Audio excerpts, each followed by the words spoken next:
Let me make sure my hair's okay. Yeah, go on. Yeah, there you go. Yeah.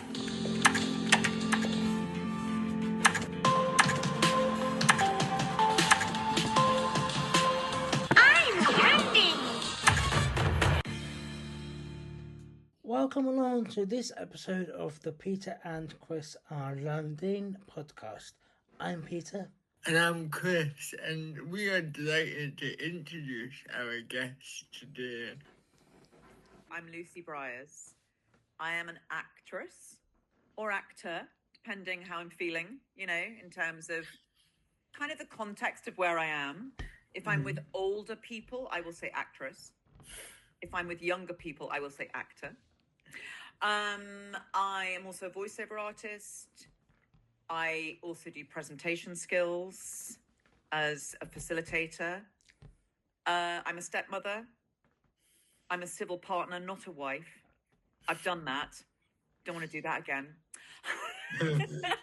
And yeah, and I'm a human being. God, That's me. So, Lucy, can we start with your childhood? You were born in Hammersmith, am I right? I was born, kind of. It's sort of an area between Chiswick and Hammersmith called Stamford Brook. Lovely. It was lovely. Yeah. I was born at the old Queen Charlotte's Hospital, which has now moved to somewhere near Wormwood Scrubs. But I was born in the one in sort of the Hammersmithy Chiswick area. Yeah, I was born in 1967 in August. I'm not shy about saying my age because I think women shouldn't be shy about that. And my claim to fame was that on the same ward, Ringo Starr's son, Zach, was born around the same time. Yeah. So my dad actually stepped into the lift to come up and visit me and my mum. And Ringo Starr was in the lift. And my dad was a massive Beatles fan. And he said he couldn't say anything. He literally couldn't say anything. And my father was a well-known actor. So Ringo Starr recognised him, and I think that he struck up a conversation. And my father said he could barely string a sentence together. So, yeah, there we are. No. I mean, that is an incredible story. I know. Not many people. I know. But, many people can say that. It's funny, London. Okay, in the 60s, you could wax lyrical and kind of go, oh God, London, swinging 60s. And my mum was brilliant. She always used to say, the 60s kind of always seem to happen to other people, But I think West London at that time, Chiswick was quite a kind of hip bohemian place. It certainly is not that now. It's extremely gentrified. It's unaffordable to most people. But then it was full of actors and artists and singers, and it was quite run down. And we lived in a kind of ramshackle, it was a big house, but it was quite a ramshackle house. And that's kind of what Chiswick was like. Yeah. And I have really happy, fond memories of that. There was a kind of feeling of real artistic community. So it wasn't odd that you got in a lift and there was a Beatle. If you know what I mean. It kind of was more relaxed. Yeah. I think. I definitely can't relate. No, I mean, look, I have in my time, because of my work and also because of my father's work, I have met some very famous people. And the one that floored me the most was Keanu Reeves. Oh, what a name drop. What a name drop. Good God. Okay, my dad was doing a film with him, Much Ado About Nothing, the Kenneth Branagh film. Yeah. And I had just come out, I was 24, 25. Well, I was 25 in Italy. So I'd just come out of a relationship. I was feeling very depressed. And my dad said, come out to Italy. My mom was there as well. And just hang out with us for a couple of weeks. You'll have your birthday here. So I spent my 25th birthday in a restaurant with Keanu Reeves Well, and Kate Beckinsale sitting opposite me, who I did know anyway, and Robert Sean Leonard, Brian Black. I mean, the whole cast. Yeah. But Keanu, they probably said to him, Keanu, look, you know, she's the birthday girl. Just sit next to her. And I'm sure he still is, but he was so beautiful that I almost couldn't breathe. He was so lovely, such a nice, grounded, lovely guy. But I was so in awe. I was eating spaghetti and I actually missed my mouth. And I ended up putting the spaghetti kind of here, like that. Well, yeah, kind of in my ear, in my hair, you know. And he didn't bat an eyelid because I just assume a lot of people he has this same a lot of people who can't eat, you know, who are not able to eat in front of me because they're so overwhelmed by his beauty. So you know, there we are. But I mean, he ages like a fine wine, doesn't he? Like, he get better at age. Well, you know, I mean, I think most men do. I think, you know, I think that is. Look at George Clooney. You look at him in ER now. He's lovely, but he's not what he is now. There's something about you go, oh my God, he's so handsome now. But anyway, there we are. So we've been watching 50 Shades of Grey with the lovely Jamie Dornan. And the first, I know this is a weird podcast, and then the first film we were like, all right, he's all right. And then by the second and third, I'm like, I get it now. Yeah. It's kind of unfair because I don't think women have the same thing happen to them. But, you know, there we are. I think it goes back to a very primitive thing, doesn't it? Of like the you know, continuing the human race. So men just have to keep on being attractive to women to keep on. And, you know, sadly, our kind of, you know, procreation, we have an expiry date after that. It's like, don't worry about them. Just, you know, let's just get the men. Keep them handsome, I'm very glad you said that because I would definitely get slated if I said something like that to somebody. So thank you. Well, I think it's just science, isn't it? It's science. It's evolution. There we are. Wow. Yeah. I don't know where to go next. Well, I actually, know. Sorry, I've gone off on a right tangent. So, obviously you grew up in Hammers. Yeah? Hammers, yeah? Yeah. Went to school there. Yeah. So, I went to school in an area, well, it's called Brook Green in Hammersmith. I went there for primary and senior school. Yeah. It's a very posh, private, privileged place. Mm-hmm. You had to pass an exam to get there. You know, I was very surprised I got in, to be completely honest with you. And it was an extraordinary education, all girls. You were kind of trained to kind of leave school and become like either the prime minister or a CEO. Wow. Oh yeah. It was, you know, 85% of my year went to Oxford or Cambridge. Yeah. It was pressurized. It was high octane. Mm-hmm. But I found I think I managed to enjoy it and, like, in a way survive it because you know, it was quite pressurized environment because I knew what I wanted to do. I knew I wanted to be an actor. My parents were very supportive of that. So whenever the school was going, you have to do lots of science and maths, which I'm not good at all. And my mum would just write a letter going, can she please do Art O level? Yeah. And they would go, yes, okay. So, I had my parents, supporting my journey. So I think I was very lucky. But then I went to Lancaster University, and that really changed my life. That was, I went there to study sculpture and theatre, as in making sculptures, because I kind of was torn at that point about whether I wanted to be an artist or an actor.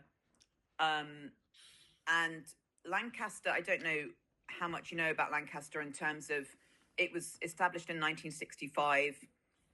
Super left-wing university, very kind of radical education program in terms of, it's quite dangerous to use the word radical now. It has the wrong connotations. What I mean is progressive. That's what I mean.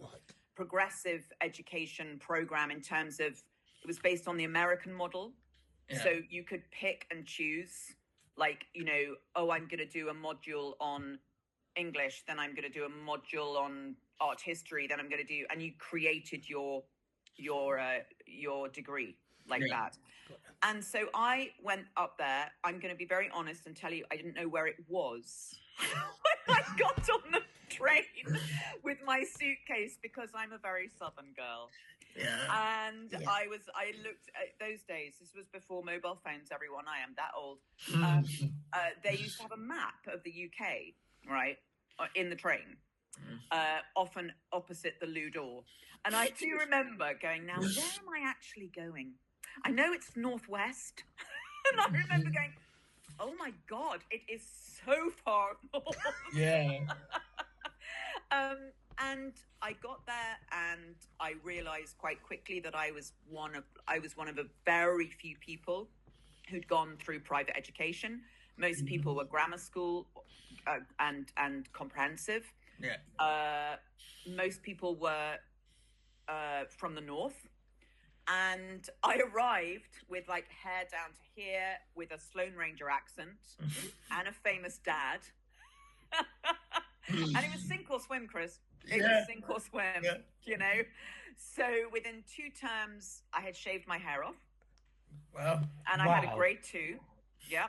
I had learned what it was like to go on protest marches, and I was completely converted. I was already a left-winger. I was already naturally a liberal left-winger. I done all sorts. I joined the Ecology Party when I was like 12, which is now the Green Party, and all that sort of stuff. So I was ripe. For this university. And it changed my life. It changed my life. Good. And one question I had for you was, you were talking about your childhood, and you know, you had the famous parents and that. Even if your parents weren't already famous, would you have still become an actor or an actress, or would you have gone down a different path? That's a really good question. Thank you so much for not asking the question, what was it like having a famous father? I get asked that question. I still get asked that question, and I always go, I don't know, because he was famous before I was born. So he's my dad. You know, he was my dad. So thank you. That is a really good question. I think I would have become an actor if it had, you know, it is in my DNA. You know, and that's not because, well, yeah, it is because my parents are actors in one way, but I think it came through lots of generations. So my father's side of the family, like his grandfather was, he was born and brought up in India. A little bit of family shame there about being part of the colonial history. But anyway, try to atone for that whenever I can.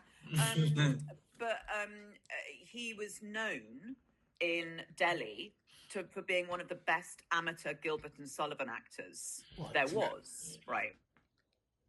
And then my grandmother trained at the Royal College of Music as a pianist. So there was a kind of thing coming down the line, I think. And eventually it kind of really blossomed with my dad and his sister. His sister was also an actor. My mum, it was much more kind of out of left field, because she came from a family of either East End Dockland workers. She then married up, and my grandfather was a solicitor, and he came from a long line of architects and lawyers. So she running off to the circus was a big surprise for their family. But yeah, I think I definitely would have been. It is the only thing, but when I was a teenager, it was the only thing I ever wanted to do. And I'm very lucky that I've managed to do it a lot of my adult life. You have, you've done, I mean, I would say people may know you the most from Pride and Prejudice, which is an outstanding piece of work. How did that kind of come about with that? Did you have an agent by then, or did you have or was it an open audition? How I had an audition. I was asked to audition for Mary Bennet, and those were the days when you were given a long amount of preparation time. I had enough time to read the book. Right. I had enough time to. I mean, I'm not talking weeks and weeks, but but I think I had about 10 days to prepare for the audition. 10 days. Yeah, I know. I know. Now it's like, please can you have this self-taping in the next 20 minutes? And you're like, oh, okay. I'll film it while I'm in Tesco's. Don't worry about it. So I remember the audition really clearly. It was near Jermyn Street, and I met the director and the producer, which again is kind of unheard of now, isn't it? You know, you have to go through so many recalls and this and that and the other, and you know, all of that. It was one audition. And they'd already cast Jennifer Ely and Susanna Harker, and I think I just lucked out because I kind of looked like I could be Susanna's sister, you know, so that was that was lucky. And yeah, it was one audition and I got it, but you know, and we filmed it. I mean, I was on it for nearly 5 months, and I had such a great time, and I was quite in debt when I started the job because I'd been out of drama school for 18 months and I'd done lots of rep theatre and touring, but I'd done a bit of telly. Yeah. And suddenly I was on an amazingly generous wage, you know, for what I'd been on before. So by halfway through the filming, I remember paying off all my debt, which was amazing. But none of us really, nobody knew how big it was going to be. No. Nobody, you know, we just were like, God, aren't we lucky? We're doing this. We're having a laugh. It's great fun. You know, we think the work's good. Great. Yeah. But yeah. And then between it being filmed and it coming out, there was a year. And in that year, I didn't work at all. Like nothing. No. I didn't get audition. It was really like, I was like, oh, I think my career's over before it's even begun. And then it came out and things kind of moved again. Yeah. But yeah, it's been incredible. And of course now I kind of been very lucky that because of that, I've been involved in The Other Bennet Sister, which is now out. And oh my gosh, that was such a beautiful experience to do. We filmed it last year, and to be able to kind of go back in as like Mary Bennet's fairy godmother, basically, was sort of gorgeous. And, you know, I thank Jane Austen eternally. I do. You know, if I get a little royalties check from Pride and Prejudice, I swear to you, I always go, thank you, Jane. Thank you, Jane. You know, so yeah, very, very lucky job. It was a very lucky job. I mean, to go back, I mean, I don't think I've ever been on a set and I thought, oh, this is going to be the one. You know, it's kind of, I mean, I've had some experiences where I'm like, this is the worst thing I've ever done. And it turned out amazingly. Yeah. And then, like, oh, I can now see the vision that we were trying to do, you know? Yeah. But I often think that happens in auditions, doesn't it? I mean, it's, you know, again, it's rare to be in a room with people auditioning these days. But you know, I always remember those things of kind of like, well, when I auditioned for, I really remember these 2 auditions. I auditioned for the stage adaptation of Wolf Hall for the Royal Shakespeare Company, which I got. But I went in for the first meeting with the brilliant director, Jeremy Herron. And all we did was laugh. We laughed for 20 minutes. We just had a laugh. And I thought, well, I mean, you know, I don't think I've got the job. I mean, I think he thinks I'm hilarious, but I don't think I've got the job. And I remember calling my agent straight out of it and going, well, I mean, it was a lovely meeting and he's a lovely man, but I think he very quickly made a decision I wasn't right for it, and we just had a nice time. That afternoon, I got a recall, went in 2 days later. There were producers, there were more people in the room. Again, laughed for 20 minutes, did a bit of a reading. And then I came out again. I rang my agent. I went, well, I mean, I don't got the job. It's so weird. And then you go into other auditions and you feel like you've given your soul. Yeah. And you never hear from them again. So you can't tell, can you? You can't tell. Well, I always find interesting with actors and actresses, they go through TV series that makes them a breakout star, and then they go on to films, and sometimes if it's the right thing, they go back to doing TV, and there seems to be a big divide between TV series, which gives you longevity, and a film that's like one film, or maybe go on to do sequels of films.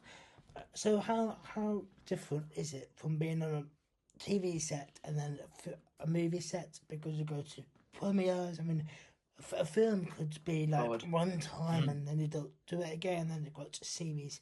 Which one do you like doing best, and how is it different? I've only done a few movies, and I think the biggest experience I've had, the experience of the biggest set I've had was doing Zack Snyder's Justice League, and I found that so extraordinary. I was only on it for 4 days. I had like one scene with Ezra Miller, but that scene took 4 days to shoot because there was this huge car crash stunt in the middle of it. Right. And because I love action movies. I'm a huge Tom Cruise fan, by the way. I'm going to say that right now. Mission Impossible is like my go-to comfort zone. And a lot of people find this very difficult to believe about me. They think I'm always sort of reading Shakespeare or Ibsen. I'm really not. It's very funny. People say, you like action films? I'm like, yeah, that is literally, if I want to relax, please give me Tom Cruise jumping out of a plane. I'm happy as Larry. But so it was really, really exciting for me to be on a big, I think it was Leavesden, but I could be wrong. But on being on this massive movie lot and watching how they put, it was basically a crash between a massive American truck and an open-topped car. Wow. How they put that together. And then also, so it was like the scene where Ezra Miller discovers that he is the Flash. Yeah. Okay. And so, but what was so hilarious was there was all this incredible stuff going on outside the shop where I was having the scene with him.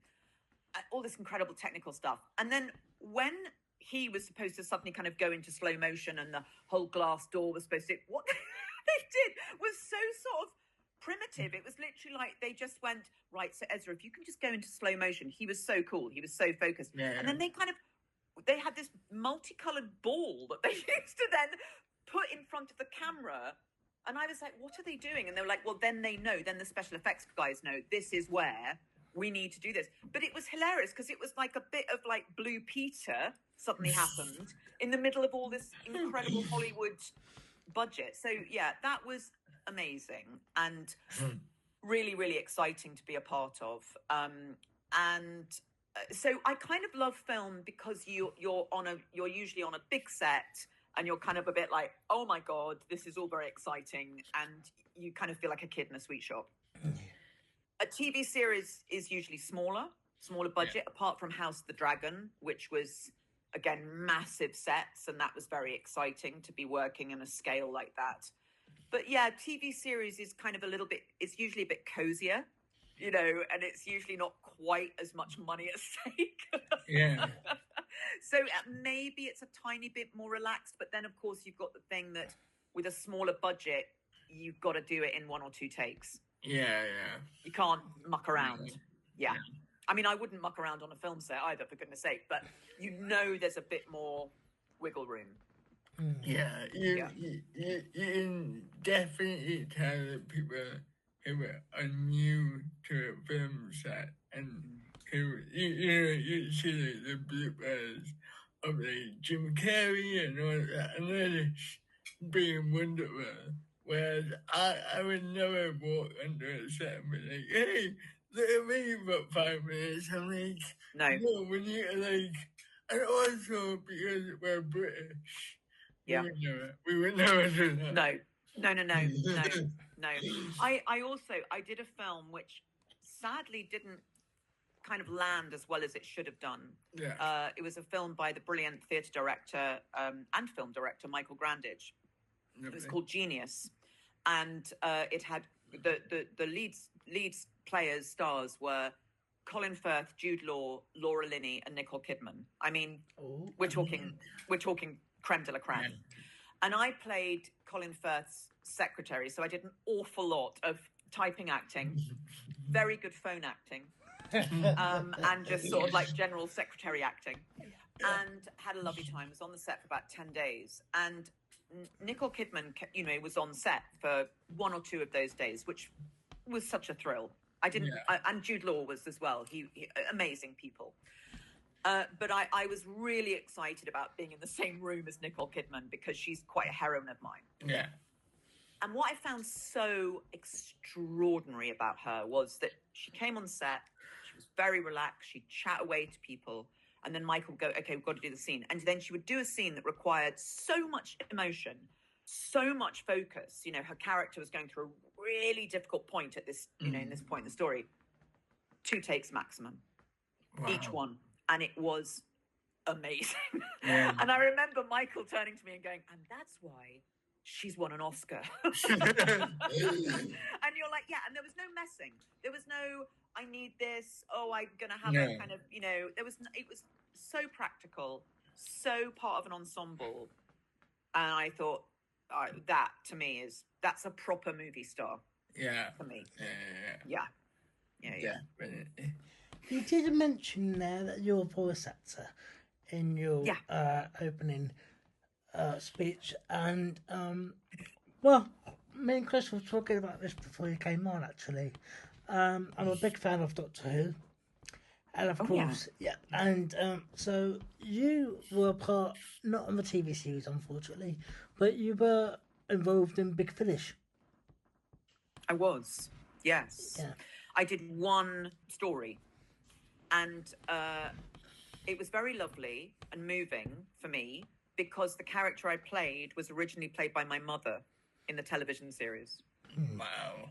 And so she was in, I think, the 2nd series of the, the original Doctor Who. Yeah. She played like the best friend of Doctor Who's assistant. And I do have a photograph of my mother being chased over London Bridge by a Dalek.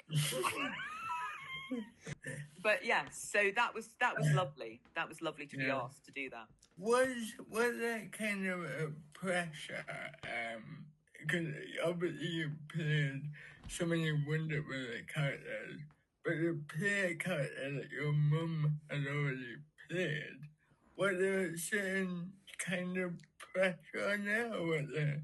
No, they were fantastic. They absolutely. I mean, I have seen it many years ago, but I deliberately didn't rewatch it because I thought no, and they were like, just bring your own take to it, So that was great. No, there was no pressure at all on that. Good. And with audio, I mean, looking at it from the outside, I'm a radio presenter, and it's very easy to do audio because, especially if pre-record it and it's not live, you can always edit it and change it and redo it.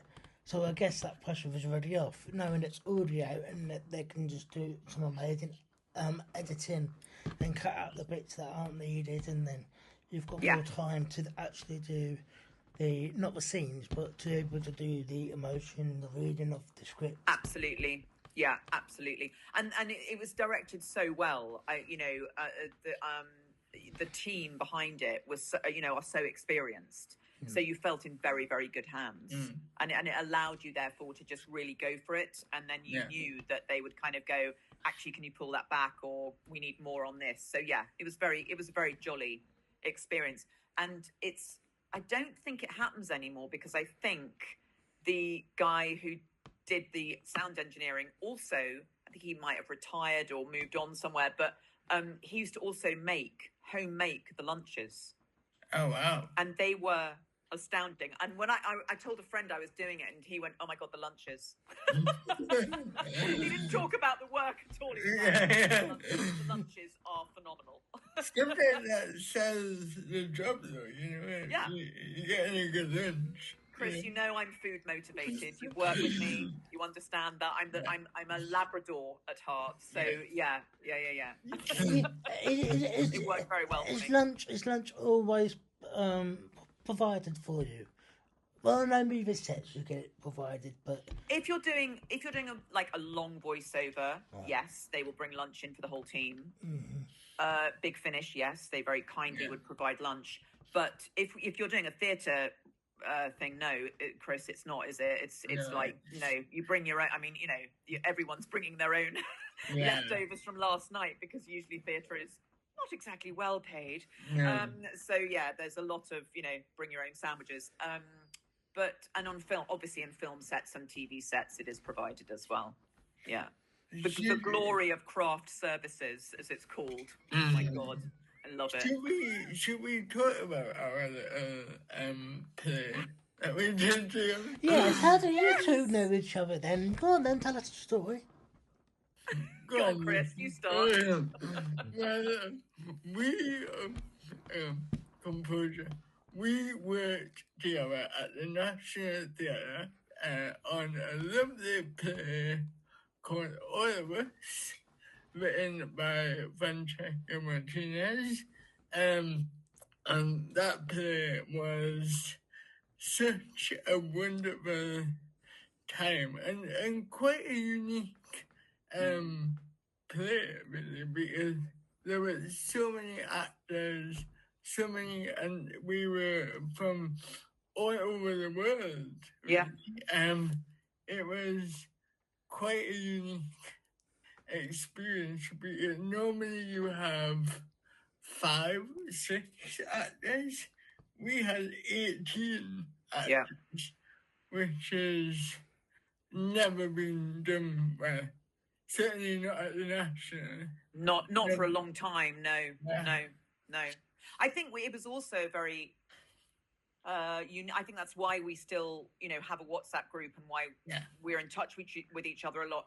Is that it was a very unique experience in terms of we were rehearsing and going to start doing it, and then COVID happened. Yeah. Right. And so we kind of experienced that weird, surreal, couple of weeks coming up to, the first sort of no more theatre, then the lockdown together. Yeah. And that was a very difficult experience for all of us, I think. And it was, in the last week of it, I had got a letter through from the NHS saying that I was clinically vulnerable because I have a rare blood disorder. So to be frank with you, I was scared. I was really scared. Yeah. And that bonds people, and we all support each other really well. And we kind of left going, because we were literally in tech, weren't we? And then it stopped. And I think we all walked away going, I kept a diary for about the first 2 months of the pandemic, and then I just got bored, because I always, I can't keep a diary for long, because I go, Christ, I'm dull. But anyway, oh God, I've got nothing else to say, But I'm really glad I did for that first couple of months, because, I literally wrote down, it might be over in a couple of weeks, or we might be back, and then actually it didn't. Then I think we all went, it's never going to happen. Yeah. And then we reconvened in 2022, and we, all of us had been through so much in that period of time. Yeah. And I just lost my mother a few months before we started rehearsals. I have to say, I watched it on NT at home, and I thought, oh my God, I look so tired, because literally my mother had died 2 months before, and she'd had Alzheimer's for 9 years, and I'd been part of her care team. So, it was a nightmare. But all of it, and then to all get back together, it was incredible, wasn't it? I think there was one actor, wasn't there, who didn't join because she was already working. Yeah. But it was just wonderful. So but it was. She did come to one of the shows.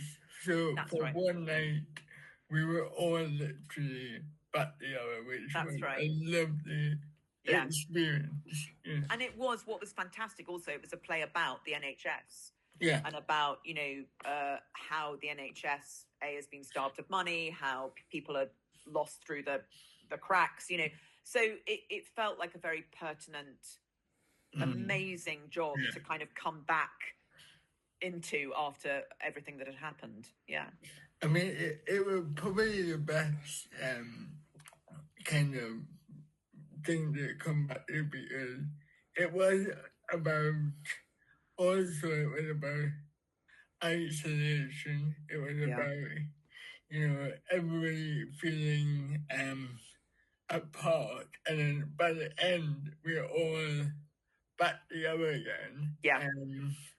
And it was a very kind of, it felt like we were, we lived through the pandemic, we lived through, Queen and the King, and then we kind of had to take that lived experience and then put it every night. Agreed. Yeah. Which was why it was so good. Yeah. If I say so myself. So was the play was it early 2022? Did you have like social distancing at that point? Did you have to start, or was it? No, it was June we started rehearsals, wasn't it? It was June, July of 2022. Yeah. So yeah, it was no, there was no more social distancing really. I mean, I mean, look, I still wear a mask on the tube. I'm still hand sanitizing like Lady Macbeth. but actually, that's just about, I don't want to get colds. I don't want to get flu. Yeah. Do you know what I mean? So, and also pollution on the tube. It's like, it's kind of like a no-brainer, but I think I'm one of about 1% of Londoners who still wear a mask on the tube. Yeah. But I wear it with pride. Oh, God. Of course. How do you feel walking into that room for the first time? We're back in 2020. Obviously, walking into that room with 17 of the actors, obviously the great Ian Rickson. Was that kind of a daunting room to be in, or was that kind of for you? Well, I was very lucky that I'd worked with Ian Rickson the year before. Yeah. On Rosmersholm, which is one of the greatest working experiences of what I laughingly call my career. And so I wasn't daunted. I was really excited because I do usually do period drama and period costume. I'm endlessly in a corset and a heavy costume. And the idea of going, I think I'm going to be wearing jeans and some scrubs in this show. That was very exciting.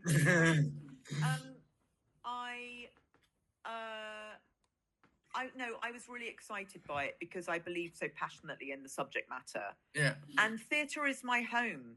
I'm always daunted on a film or TV set.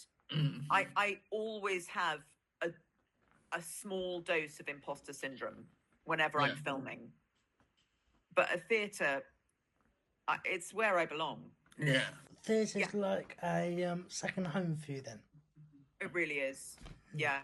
I would say it's almost like my first home. God, that's quite sad, isn't it? But it's where I am very, very happy. Yeah, it's where I'm happy. I would say the one thing I was daunted by was Francesca Martinez's talent. Yes. I mean... Yeah. That woman has unlimited talent. Absolutely. And I was asked to do a reading of it. Were you at the reading? I was, yeah. Yeah. So that reading at the National Theatre Studio? Yeah. Yeah.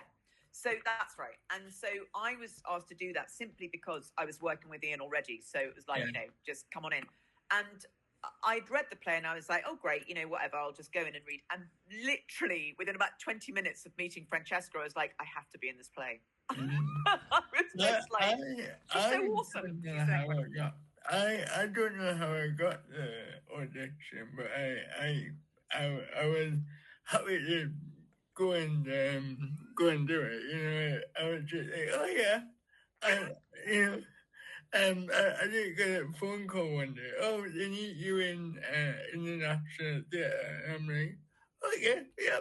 So I went in completely cold, you know, looking at the script that I've not read before, you know, and then trying to wing it, basically, but luckily I winged it quite well. Really brilliantly. Yes, you did. Every night, Chris. Every night. I'm joking. I'm joking. I'm absolutely joking. No, I mean, I think it's the only way. Well, I think it's kind of the best way to approach being an actor is to be quite philosophical about it all. Yeah. And kind of go, if this job is meant to be mine, it'll be mine. Yeah. If it's not, then something else will be coming my way. And, you know, we've all lost jobs that we have cried over, without a doubt. But if I was asked now, oh, what job did you lose that absolutely broke you? I can't remember. I wouldn't be able to remember that. You know, you do let it go. I always think, though, I was talking to a friend about this literally about 4 days ago. And I always think because I'm, again, so old, I remember when Friends first came out and it was this, you know, enormous, I mean, it was just amazing.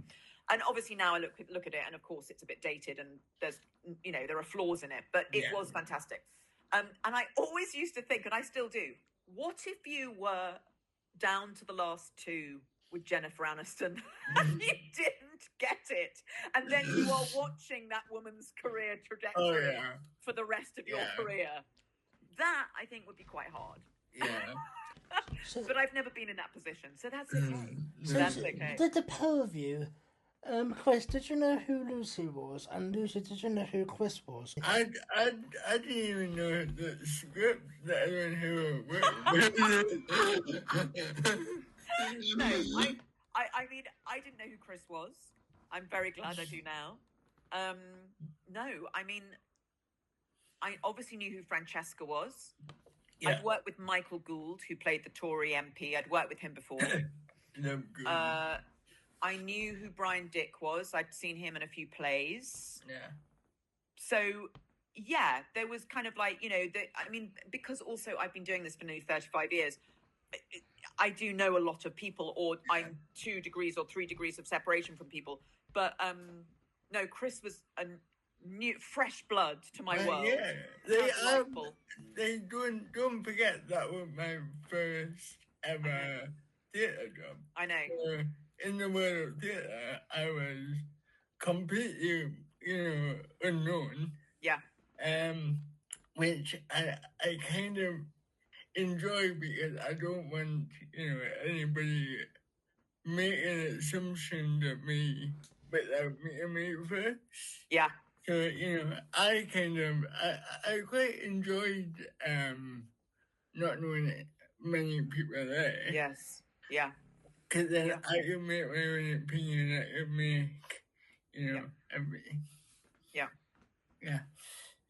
And even chess, Francesca Martinez, for people that don't know, even we knew of her, and then she makes you fall in love with her like every day, basically. Yeah. She's an amazing human being. She's got a life force, hasn't she? There's just something about her that I don't know, there's just this extraordinary lust for life and knowledge about her that I just wanted to be in a room with, you know. Exactly, yeah. Should we do the questions that we normally do? Yes, go on then. Yep. Okay. Peter? So, we had a question for you from our previous guest, but a little bit of context for you, I think, Lucy, is the best before we go on to the question. This man is called Adam. He's in a wheelchair. And he was thinking along the lines of our next guest, who we didn't know who it was at the time, who was going to be the next guest. He was thinking along the lines of this person is going to be disabled. Obviously, you're not disabled. So, yeah. So the question was, if they had a choice between £1 million or a new pair of legs, what would their choice be? Oh my God. Well, now you see, this is quite. I mean, I don't. Yeah. Okay. So I don't know how to say. This could be awful. Okay. I mean, because when you get older, your body kind of changes, and I used to have great legs, and they're not as great anymore. So in a way, if I could have the legs I had in my 20s back, I'd have those. But if I couldn't do that, I'd have £1 million. So, but to both answers, brilliant. Yeah, Wow. there we go. I love There that. we go. I Yeah. love that. That's a very good. That's a very good answer, actually. And so, with that, what sort of question do you have for our next guest? Who obviously we don't know who that is at the moment either. Okay. Well, I think I'm going to kind of go back to what I said about when I went to university and how it kind of completely changed my life. So I will ask your next guest, was there a moment in your life or a kind of experience in your life that broadened your mind and made you see the world in a different way? Wow. That's a big question. I know that it is, could be isn't a book. Yeah. No pressure. Loved it. Any other follow-up questions or not, Peter?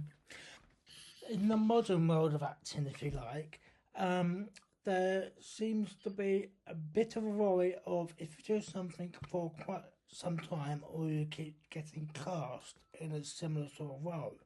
Do you ever worry about being typecast? Or is that just something that you take? I think you sort of have to accept that's going to happen. Would you agree, Chris? Yeah, I think you do. I think you know it's really I've gone from, it does change in terms of I've gone from playing like the best friend or the slightly frigid one.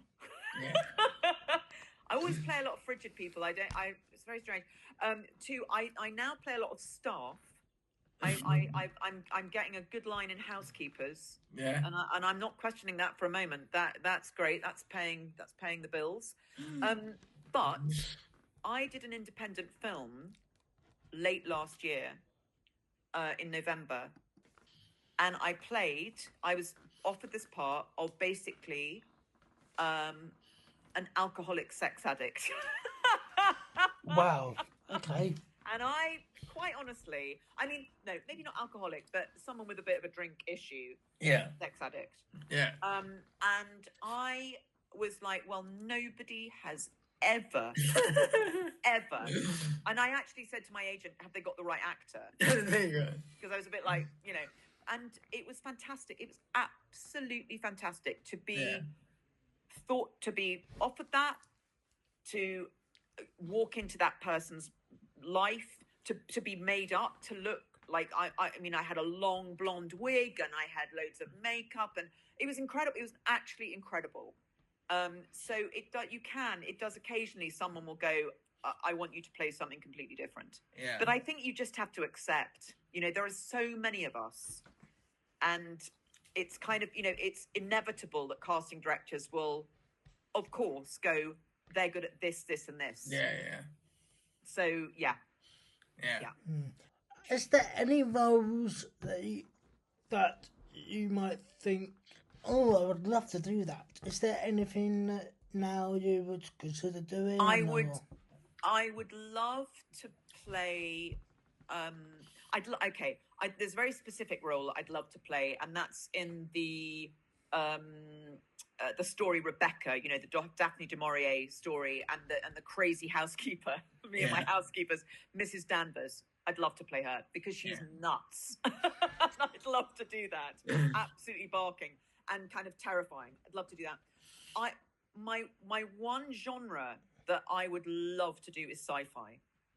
I've always wanted to be in a spaceship, like either being chased by something terrifying or like looking like I know what I'm doing with loads of switches and knobs and a. I'd love to do that. Yeah, okay, Captain, with one of those things. Yeah. I'm doing a lot of that. Oh my God.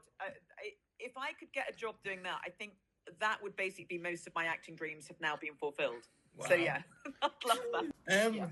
We had a guest on she called Abby Hills. I think you and her would get on wonderfully. And we talked about the power of no. Oh my God. And that is something that you have kind of mastered. Well, yes.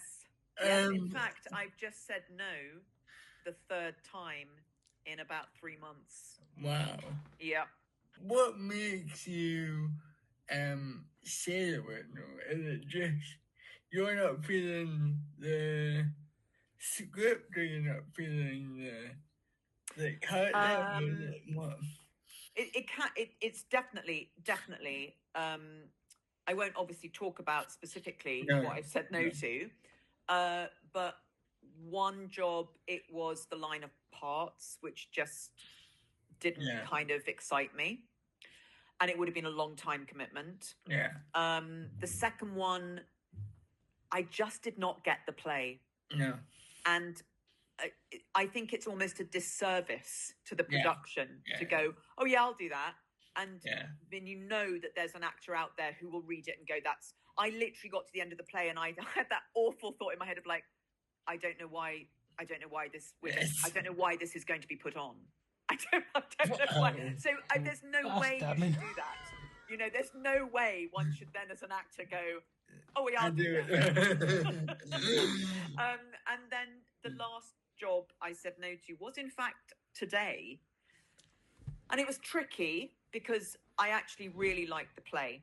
So this is a slightly different reason. It's because, and you have to roll the dice sometimes as an actor. I'm in a hit TV series at present. Mm-hmm. So I have decided, and it's probably really not good.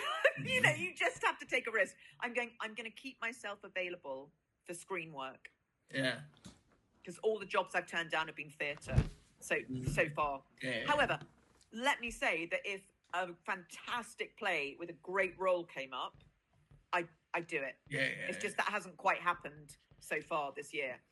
So I'm rolling the dice. Yeah. And my dad used to say this thing, which I thought was so brilliant. He was great when I was first starting out. And he said, if you can afford it, sometimes it's better to be available than like just go for the next job and then miss out on something. So I said to my agent this morning, I think I've just got to risk being available, because I don't want to look back in a year and go, oh, actually, maybe I would have got something really exciting on screen if I just held out. Yeah. So that's kind of what I'm doing. So the power of no is powerful because it's the only power we have. But it's not like I do it like, yeah, great. I'm saying that I torture myself about it. Yeah. And but my agent is brilliant because she will always like cut through my indecision and support me, or perhaps not, or perhaps say, now look, no, let's see what we, have another thing or whatever. But yeah. Have you always had the same agent all your career? I have recently. It's a kind of weird thing. Yes, I've had the same agent since drama school until about 6 months ago, but the team that I was with have simply moved to another. They've merged with another company. Right. So I'm still with the same team. It's just a different name. Yeah. I've been very lucky. Wow. I've been very lucky. Yeah. Yeah. What about you, Chris, about the power of no? I mean, I think being disabled, jobs are very spliced anyway. So it just like,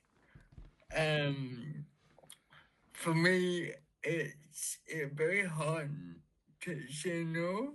Yeah. I'm just panicking over, if I say no, then the next job could be a year or two. Yes. And also you're young, you're still in the first decade of your career. Well, I know you've done it for a long time, but you know what I mean? You're still, whereas, I'm 59 in a few months. And I think, I mean, to be honest with you, I think as a 59-year-old woman, the parts are quite sparse. Yeah. They don't come along as often as they used to. But I think, I agree with you. That's the sort of thing, because I'd already said no to 2 jobs this year. There was a part of me going, I can't keep saying no. Yeah. So yes, I totally respect what you're saying, because it is, it's hard. It's a hard thing. It's a very hard business to maintain, and it's a bit like in the Garden of Eden, where Eve is trying to have an apple, and then they kind of what about the consequences? Yeah. If I kind of say yes to it or say no to it. Yeah. It's very hard on yourself, Yes. because you were trying to do the thing that you love. Not every pass gonna be like Tom Cruise. It's very very cutthroat, very kind of hard to, and I almost don't like it when actors, young actors, come up to me and like, oh, have you got any advice to be an actor? And don't do it though. Don't get yourself a proper job. I mean, look, my dad used to say this brilliant. He used to say this brilliant thing. He used to say, if you want to be an actor, don't. Yeah. If you have to be an actor, go for it. Yeah. Do your best. And I think that's brilliant. That's a brilliant differentiation, because wanting it isn't enough. Having to do it is what is the only thing that's going to keep you sane, I think. Yeah. Yeah. You've brought up a good point about the sort of ages and the sort of work. Have you noticed or seen an age gap where maybe this sort of age you don't get so many work, but you then get I think work? For a woman, especially over 50, it's like we don't have any stories to tell. It's extraordinary. It's absolutely extraordinary. And you go, but surely the older human beings get, the more interesting they are, because they've lived through more than when they were 20. So I've definitely noticed in the last, since I've gone past 55, and also I am choosing so far to go down the route of no help with this. I'm not going to put Botox in my face. No. I'm not going to, I feel politically very passionate. Cut to 5 years from now. But that's a huge pressure. That's a huge pressure on any actor, male or female, I think, that we somehow ridiculously have to sort of still have to look like 39 for the rest of our lives, which of course is all wrong. It's all wrong. So I definitely have noticed that the parts are fewer. Also, to go back to the beginning, age for a woman, their kind of prime, shall we say, is kind of like 20 to about 30, whereas a man's prime is more 40, 45. Yeah. 35 to 45. So even then, an amazing kind of length sort of thing. So it's very bizarre for the acting world.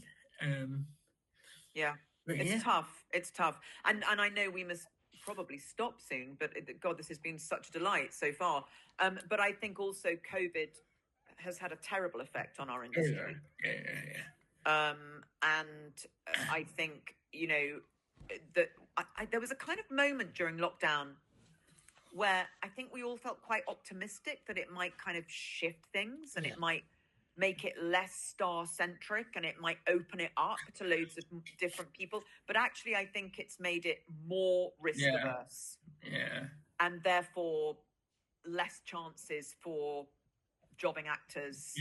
It's a hard industry, right? I mean, it's always been hard, but I think and also a lack of funding and a lack of support and all that sort of stuff. It's hard. It's really hard. Really hard. But out of that, in theatre, I have seen some really good stuff in the last year, which seems to be so there does seem to be stuff kind of growing back out, and maybe, during very hard political times and global times like we're going through at the moment, art always does seem to kind of rise up a little bit like a phoenix. So let's hope that happens as well. I think we ran out of time, unfortunately. This is the longest we've done, Chris, isn't it? Just over an hour. Normally we do 45 minutes, but because... Oh my God! I'm sorry. Edit me. But no, Lucy, as always, anytime that you want to come back on that pod, we were more than happy to invite you on. And we've got a lot more to chat about and everything else. Oh, it's been such a joy. I just feel like I've been having a nice cup of tea with a couple of mates, to be honest. That's what the pod should be. It should be like this kind of relaxed pod thing. Yeah, fantastic. That's brilliant. Thank you so much for your time. Thank you.